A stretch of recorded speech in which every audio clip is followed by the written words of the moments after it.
Depois de cuidar do meu marido durante todo o tratamento contra o câncer, ele se divorciou para se casar com a amante. Mas o karma o atingiu quando o câncer voltou, e agora ele está me procurando, pedindo uma segunda chance. O que faço deixa muitos chocados. Meu nome é Juliana, tenho 37 anos e estive casada com Marcos, que tem 39, por 12 anos. Temos 2 filhas gêmeas, Alice e Lara, de 10 anos. Mas nada do que vivemos até aqui poderia nos preparar para aquele dia. O dia em que ouvimos a palavra que mudou tudo, câncer. Foi como se o mundo tivesse parado. Estávamos planejando nossas férias em família, sonhando com dias felizes à beira do mar, quando, de repente, nossos planos foram esmagados por um diagnóstico impensável. Eu me lembro de olhar para o rosto de Marcos enquanto o médico falava. Aquelas palavras ecoavam na sala, mas tudo o que eu conseguia ver era o olhar vazio dele, como se toda a vida tivesse sido sugada naquele instante. O chão parecia ter desaparecido sob meus pés. Como isso estava acontecendo com a gente? Como a pessoa que sempre foi o pilar da nossa família, aquele que mantinha todos nós seguros e sorrindo, agora estava enfrentando uma batalha tão cruel? O impacto foi imediato. Nossa rotina, que era repleta de risadas e barulhos das meninas correndo pela casa, se transformou em algo frio, silencioso e cheio de incertezas. Eu me vi em uma posição que jamais imaginei: dividir meu tempo entre cuidar de Marcos, tentar manter as contas em dia e garantir que as nossas filhas continuassem com suas vidas, ainda que o mundo estivesse desabando à nossa volta. Cada consulta médica era um golpe novo. As despesas com o tratamento de Marcos começaram a se acumular tão rápido que eu mal conseguia respirar. Mesmo com um bom plano de saúde, parecia que estávamos afundando em um mar de dívidas. A casa, que costumava ser nosso refúgio de conforto, virou uma espécie de hospital improvisado. Havia medicamentos espalhados por todo lado, e as visitas frequentes de médicos e enfermeiros se tornaram parte da nossa rotina. Marcos tentava se manter otimista. Ele sempre foi assim, forte por natureza, mas eu via o medo nos olhos dele. À noite, quando ele pensava que ninguém estava olhando, eu o via afundar na escuridão de seus pensamentos. E eu tinha que ser forte, mesmo quando tudo dentro de mim gritava o contrário. Tinha que ser forte pelas meninas, por ele, por nós. Mas, a verdade era que eu estava desmoronando. As gêmeas, ainda tão pequenas e inocentes, não entendiam o que estava acontecendo. Elas me perguntavam o tempo todo se o papai ia ficar bem, e a cada vez que isso acontecia, eu sentia um nó na garganta. Como eu poderia responder a algo que nem eu mesma sabia? Eu tentava sorrir, tentava ser a mãe forte e inabalável que elas precisavam, mas, por dentro, eu me sentia tão frágil quanto o vidro prestes a quebrar. As noites eram as piores. O silêncio da casa amplificava os meus medos. Eu deitava ao lado de Marcos, ouvindo sua respiração pesada, me perguntando quantas noites assim ainda teríamos. O som dos equipamentos, das consultas, das discussões com o hospital sobre o custo do tratamento se tornavam parte de um ciclo interminável de dor. Esse diagnóstico não apenas nos trouxe dificuldades físicas e emocionais. Ele esmagou nossos sonhos, nossas esperanças. O futuro que tínhamos imaginado juntos parecia uma miragem distante. Eu sabia que essa batalha seria longa, dolorosa, e que nossa vida nunca mais seria a mesma. Mas, de alguma forma, eu precisava ser forte, mesmo que por dentro estivesse em pedaços. Quando Marcos começou a quimioterapia, nossa vida mudou radicalmente. Eu me tornei sua cuidadora principal, dividindo meu tempo entre as consultas médicas, cuidar das nossas filhas, Alice e Lara, e manter o trabalho. Cada sessão de tratamento parecia drenar ainda mais sua energia, deixando-o exausto e frágil. As noites eram as mais difíceis. Muitas vezes, eu acordava ao som de Marcos vomitando ou lutando contra as dores. Era doloroso vê-lo perder a força, o brilho nos olhos, enquanto a doença avançava. Nossa casa se transformou em um hospital improvisado, com medicamentos e visitas médicas constantes, enquanto eu tentava segurar a família de pé. O impacto emocional e físico era imenso. Eu tentava ser forte por ele e pelas meninas, mas o cansaço e o medo estavam sempre presentes. A vida como conhecíamos estava se dissolvendo, e eu sabia que ainda tínhamos uma longa batalha pela frente. Após meses exaustivos de quimioterapia, recebemos a notícia que tanto esperávamos: o câncer de Marcos havia entrado em remissão. O tratamento finalmente estava dando resultado, e lembro-me de sentir um alívio tão profundo que, por um momento, acreditei que o pior já tinha passado. Parecia que, após tanto sofrimento, poderíamos enfim respirar novamente. Marcos, no entanto, não parecia compartilhar desse alívio da mesma forma. Apesar da remissão, ele continuava frágil emocionalmente. Foi então que começou a falar sobre a necessidade de se afastar. Preciso de um tempo, longe de tudo, ele dizia, mencionando com frequência que o ar do oceano, em sua cidade natal, o ajudaria a se recuperar completamente. Eu compreendia o desejo de buscar paz após uma batalha tão difícil. Para mim, ele merecia aquele tempo de descanso. Marcos sugeriu que seria bom se eu e as meninas o acompanhássemos em algumas de suas viagens. No entanto, por mais que a ideia me atraísse, havia razões práticas que nos impediam de ir. Eu estava completamente absorvida pelo trabalho, e tirar uma folga era impossível naquele momento. Após meses de ausência para cuidar de Marcos, minhas responsabilidades se acumularam, e a estabilidade financeira da família dependia de mim. As meninas também estavam em um período escolar importante. Alice e Lara tinham suas rotinas estabelecidas, e interrompê-las para longas viagens não seria bom para elas. As escolas não permitiam tantas faltas, e eu não queria que o progresso delas fosse prejudicado.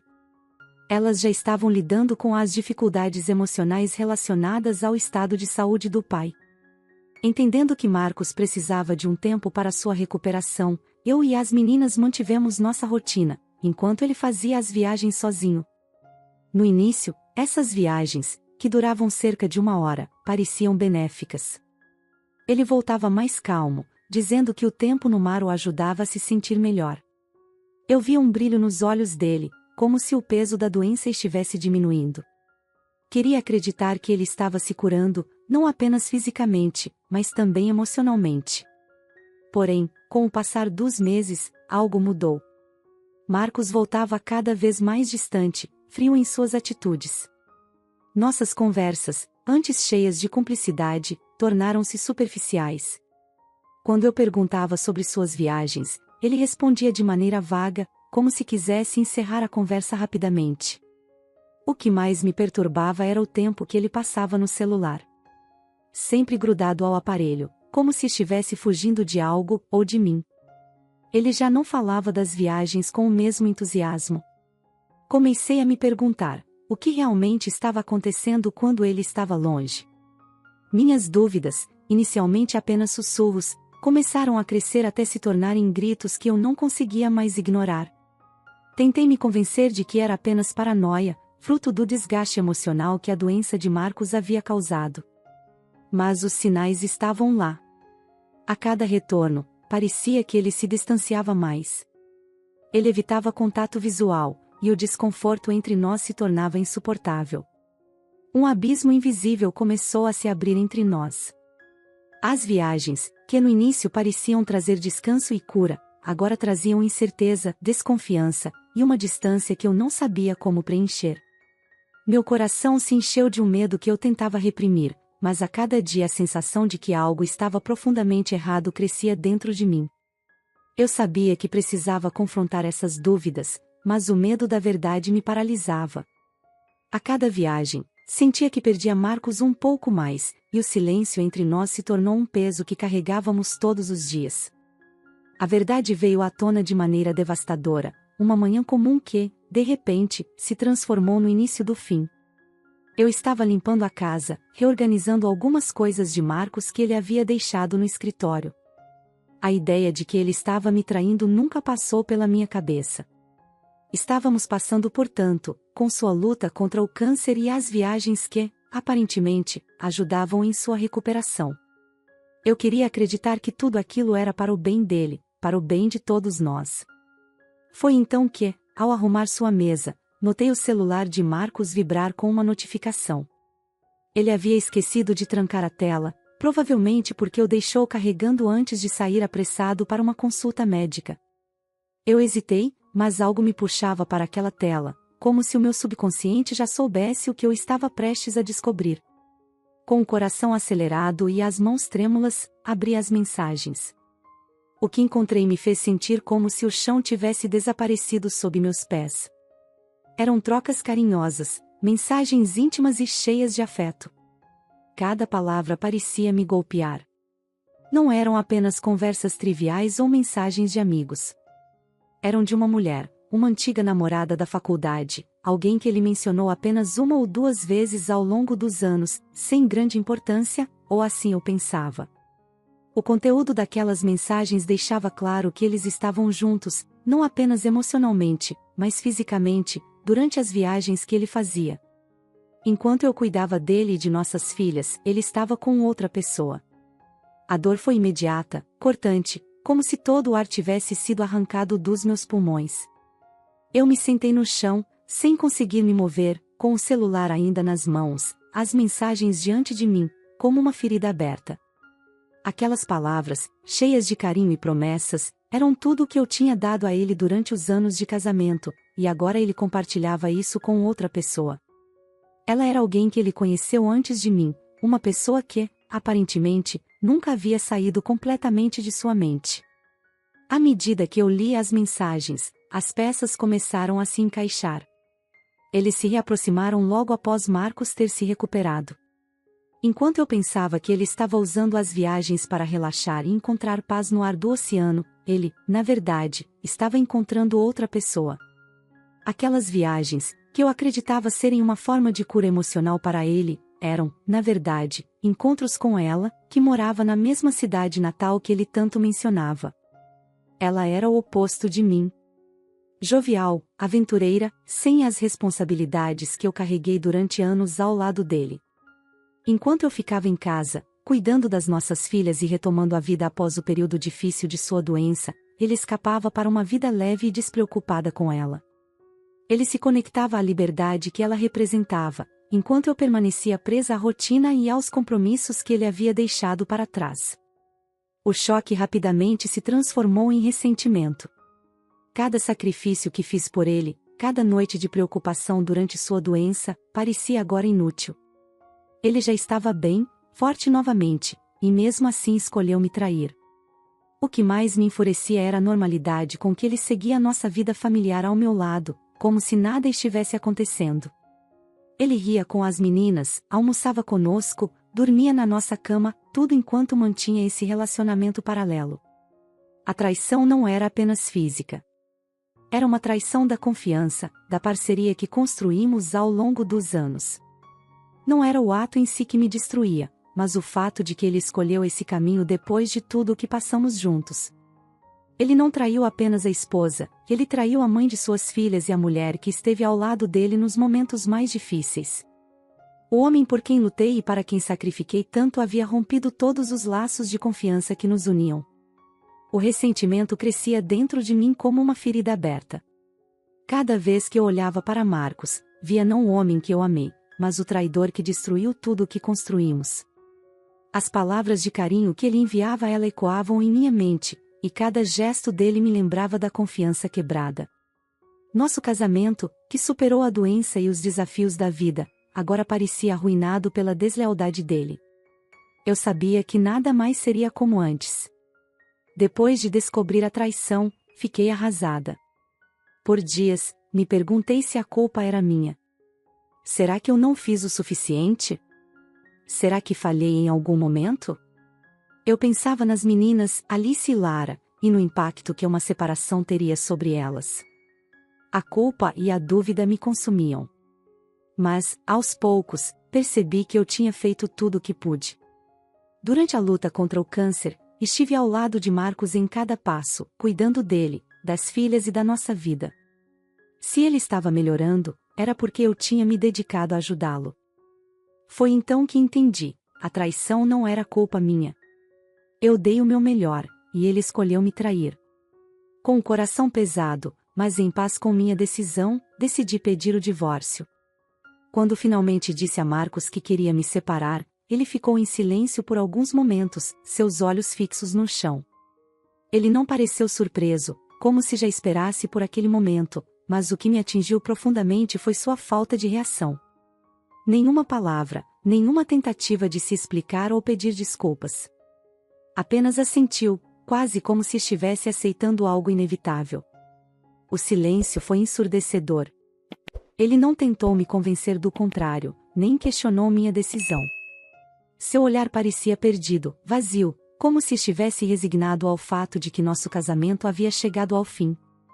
Houve um instante em que eu esperei que ele reagisse, que dissesse algo, que lutasse por nós ou ao menos admitisse o erro e pedisse perdão de verdade. Mas nada.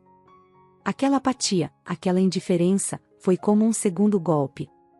Era como se ele tivesse desistido antes mesmo de tudo terminar, como se já estivesse emocionalmente ausente há muito tempo. As meninas, Alice e Lara, ainda não entendiam a gravidade da situação, mas percebi a confusão e tristeza em seus olhares.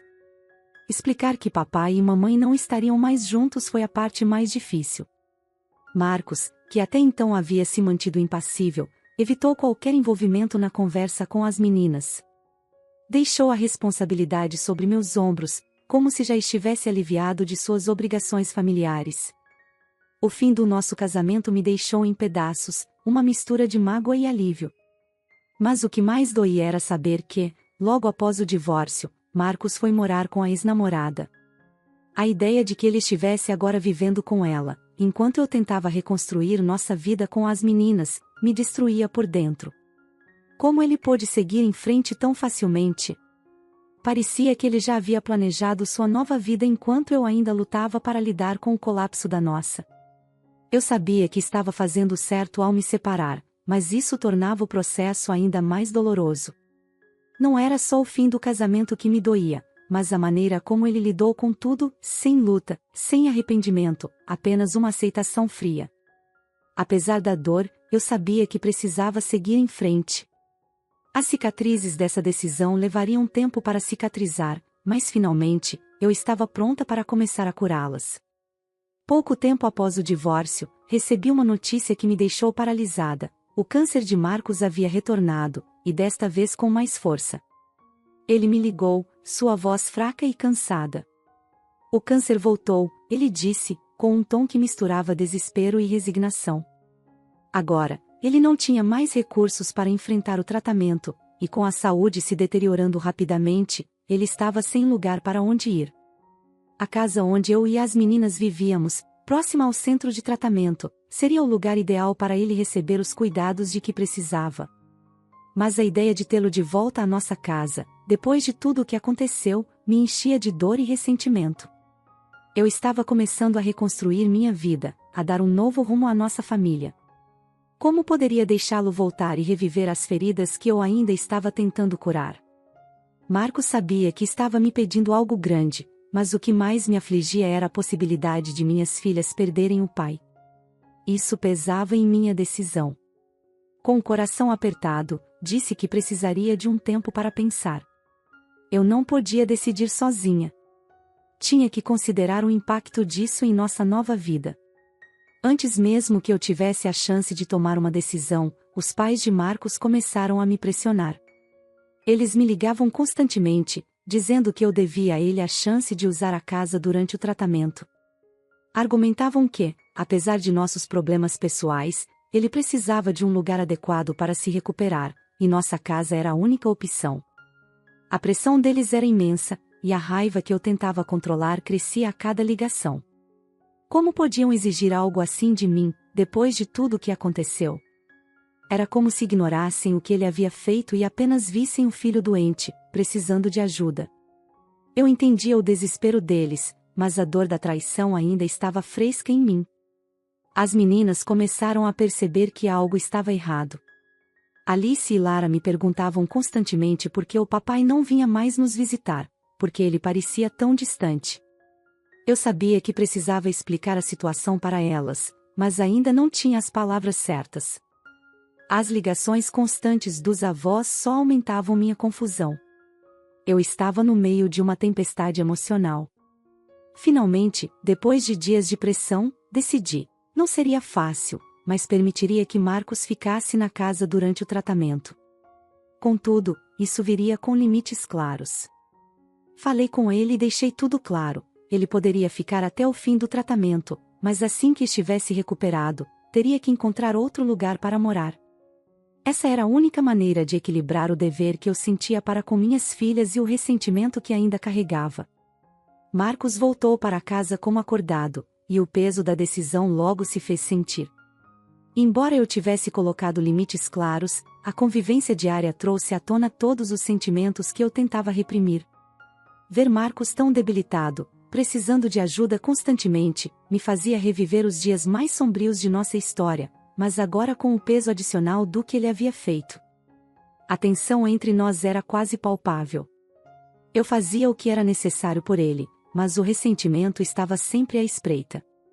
Ele tentava evitar conversas sobre o passado, sobre a traição e o divórcio, mas o silêncio era doloroso. Eu me perguntava até onde iria minha capacidade de aguentar aquela situação. As meninas, por outro lado, pareciam aliviadas em tê-lo por perto. Elas estavam felizes por ver o pai em casa, embora soubessem que ele não estava bem. Isso me dava forças, mas também me trazia angústia. Será que elas entenderiam, algum dia, os sacrifícios que eu estava fazendo por elas? À medida que os dias passavam, o tratamento de Marcos avançava, e eu me via novamente como cuidadora, ainda que não quisesse admitir. Eu preparava seus medicamentos, organizava suas consultas, e a rotina que eu pensava ter deixado para trás voltava com força total. A diferença era que agora havia um abismo entre nós. Por mais que eu quisesse manter uma certa distância emocional, havia momentos em que a fragilidade de Marcos me comovia. Ele não era mais o homem que me traiu, mas uma pessoa quebrada, tentando se agarrar à vida. Eu não sabia o que sentir: raiva, pena ou simples resignação. O verdadeiro dilema era interno. Como continuar sendo a mulher forte pelas minhas filhas sem deixar que a presença de Marcos destruísse o pouco de paz que eu havia reconstruído? Cada dia trazia uma nova luta, e, aos poucos, eu percebia que o verdadeiro desafio não era cuidar de Marcos, mas encontrar um caminho para curar as minhas próprias feridas enquanto o fim dessa jornada se aproximava. Com a saúde de Marcos piorando rapidamente, algo inesperado aconteceu. Recebi uma mensagem da mulher com quem ele havia me traído, sua ex-namorada da faculdade. Ela dizia que queria ajudar, pedindo para colocarmos o passado de lado, pois a situação de Marcos era grave e ela se preocupava com ele. A frieza e a casualidade com que ela escreveu aquelas palavras me atingiram como um golpe. Ajudar? Depois de tudo o que ela havia feito? Depois de ter sido cúmplice na destruição do meu casamento, ela agora achava que podia simplesmente aparecer e se envolver novamente? Ao ler a mensagem, senti uma onda de raiva tão intensa que mal conseguia respirar. Como ela ousava? Como podia sequer imaginar que teria o direito de se aproximar de novo, depois de todo o sofrimento que causou? Fiquei paralisada por um momento, com os olhos fixos na tela do celular, tentando controlar a raiva que fervia dentro de mim. Cada palavra dela me provocava mais. Ela parecia acreditar que, por causa do estado de Marcos, todo o dano que causaram poderia ser ignorado. Como se a traição, a dor e os anos que passei tentando juntar os pedaços da minha vida pudessem ser apagados com uma oferta vazia de ajuda. Eu já estava carregando um fardo imenso ao permitir que Marcos voltasse para casa durante o tratamento, suportando a presença dele em nossa rotina, mesmo depois de tudo que ele havia feito. Agora, a mulher que foi a causa de tanta angústia queria fazer parte dessa história novamente? Era impensável. Fui direta com Marcos. Sem rodeios, eu o encarei e disse: se você quer continuar aqui, ela não pode fazer parte disso. De jeito nenhum. Se ela se aproximar, você terá que encontrar outro lugar para ficar. A raiva em minha voz era clara, mas mais do que isso, havia um cansaço profundo. Eu estava esgotada, emocionalmente drenada, e não tinha mais espaço para mais dor. Marcos, visivelmente abatido, não discutiu. Ele sabia que não tinha mais forças para novos conflitos e que eu estava no meu limite. Você tem razão, ele respondeu com a voz baixa. Não havia mais arrogância ou a indiferença que ele havia demonstrado no passado. Talvez, naquele momento, ele tenha finalmente compreendido o quanto me machucou, o quanto sua traição nos destruiu. Mas Marcos não parou por aí. Naquela mesma noite, ele pegou o telefone e ligou para ela. Eu observei de longe enquanto ele falava com firmeza, sem hesitação. Não quero mais nenhum contato com você. Acabou. Minha vida está aqui, com minha família, e é com elas que quero estar. Não me procure mais. Sua voz estava fraca devido à sua condição, mas a determinação era clara. Ele encerrou o relacionamento de uma vez por todas, proibindo-a de tentar entrar em contato novamente.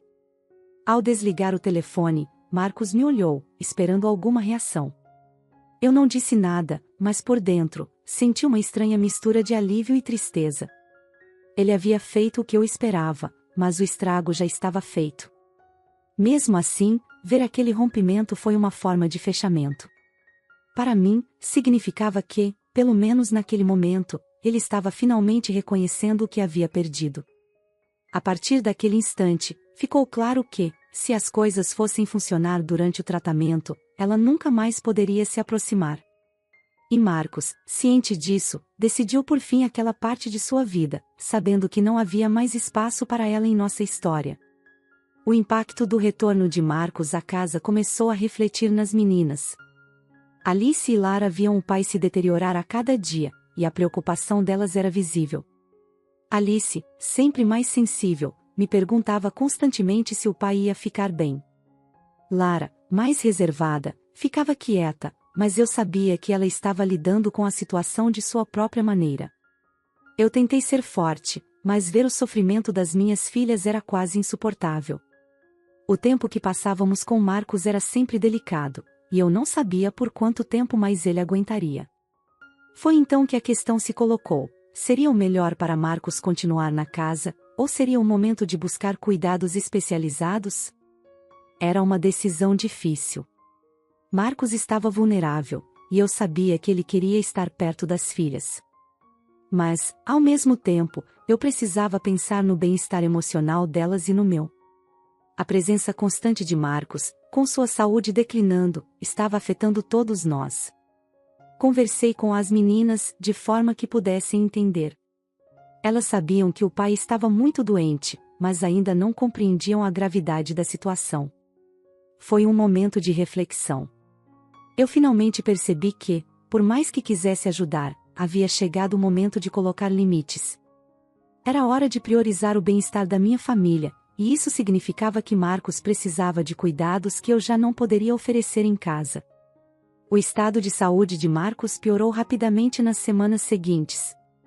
Foi um processo doloroso para todos nós, especialmente para Alice e Lara. Elas começavam a entender que o pai estava cada vez mais fraco, e, apesar da dor, eu sabia que o fim estava se aproximando. Um dia, recebi uma ligação do hospital onde Marcos havia sido internado para cuidados especializados. Eles me disseram que o tempo dele estava chegando ao fim. Respirei fundo e expliquei às meninas que era hora de dizer adeus. Foi a conversa mais difícil da minha vida.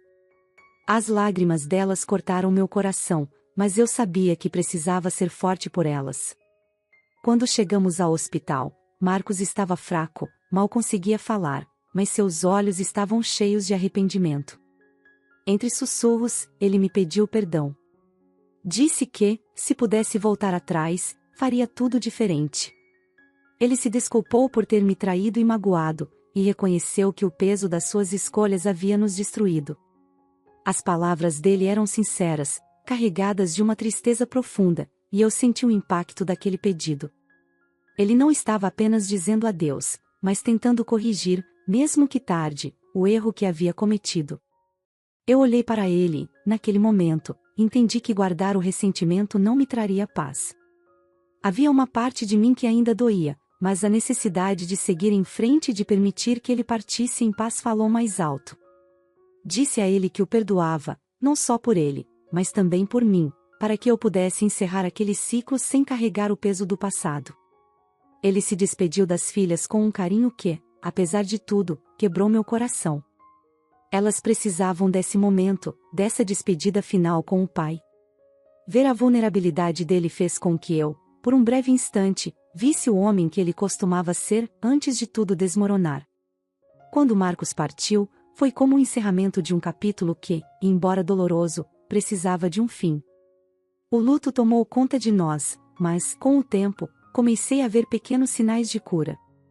As meninas e eu começamos a reconstruir nossa vida aos poucos, sem a sombra do passado pesando tanto sobre nós. Era o início de um novo recomeço. 5 anos se passaram desde a morte de Marcos, e a vida seguiu seu curso, trazendo com ela novos começos. Eu, finalmente, encontrei a paz que tanto busquei. As cicatrizes do passado ainda estavam lá, mas com o tempo, deixaram de ser feridas abertas para se tornarem marcas que carregam aprendizado e força. Logo após a partida de Marcos, decidi que era hora de deixar a casa onde tantas lembranças ruins ficaram. As paredes daquela casa, que por tanto tempo testemunharam dor, sofrimento e traição, já não podiam ser o nosso lar. Vendi a casa, e com isso, libertei a mim e as meninas das sombras do passado. Hoje, vivemos em uma nova casa, um lugar cheio de luz e risos, onde construímos novos momentos de felicidade. As meninas, Alice e Lara, agora adolescentes, floresceram. Elas lidaram com a perda do pai de maneiras diferentes, mas juntas superamos cada obstáculo. Alice continua sendo a mais sensível, sempre atenta aos sentimentos de todos ao seu redor. Lara, mais reservada, cresceu com uma maturidade que às vezes me surpreende. Ambas são meu orgulho, e vê-las felizes e saudáveis me enche de gratidão. Quanto a mim, o recomeço foi gradual, mas certo. Depois de tanto tempo, encontrei alguém. Henrique entrou na minha vida de forma inesperada, mas trouxe consigo uma leveza que eu nunca pensei ser possível sentir novamente. Ele me mostrou que o amor pode ser uma parceria verdadeira e sem o peso do passado. Henrique se deu bem com as meninas desde o início, respeitando o espaço que elas precisavam e se tornando um apoio silencioso e firme em nossa nova jornada. Nossa nova casa é um lugar onde criamos novas memórias, longe do passado sombrio. Os dias agora são cheios de risos e paz, e as lembranças dolorosas já não têm tanto poder sobre nós. Às vezes, ainda penso em Marcos. Não com rancor, mas com uma aceitação tranquila. Ele fez parte de nossas vidas, e sua ausência nos moldou, mas não nos define. Hoje, vivemos com a certeza de que, apesar de tudo, a vida sempre encontra um caminho para seguir em frente. E, acima de tudo, aprendi que o recomeço pode ser mais bonito do que o que ficou para trás. Chegamos ao final de mais uma história. O que você achou da atitude da protagonista? Você também ajudaria o marido nos momentos finais de sua vida por amor às filhas? Deixe sua opinião nos comentários. Obrigada por assistir. Se gostou, apoie o canal deixando seu like e um comentário. Não se esqueça de ativar as notificações para não perder as próximas histórias. Até a próxima!